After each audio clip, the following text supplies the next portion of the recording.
Chairman, I've got about 30 seconds left. Edward Snowden. There are some Yeah. attempts by the administration to suggest to the Russians and to him that we would not pursue the death penalty to try to get him back here.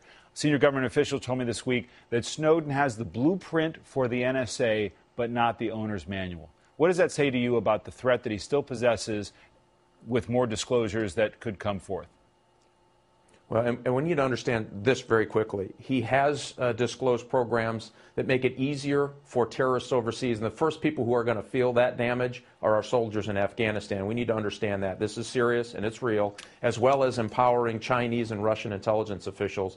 I think it's important that he comes back, brings what he has left, and if he really truly believes he did something good, quote unquote, then come back to the United States. He missed every opportunity to be a whistleblower when he missed every opportunity to talk to a whole host of avenues for him. But is it realistic, do you think, that we can compel him to come back?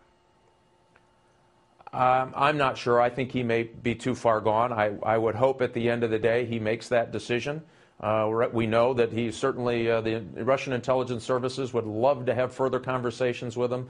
We think he's already had some disclosure to the Chinese intelligence officials. So there's a lot more to this story, a lot to be concerned about. I would like him to come back as well and bring what he has stolen from the people of the United States.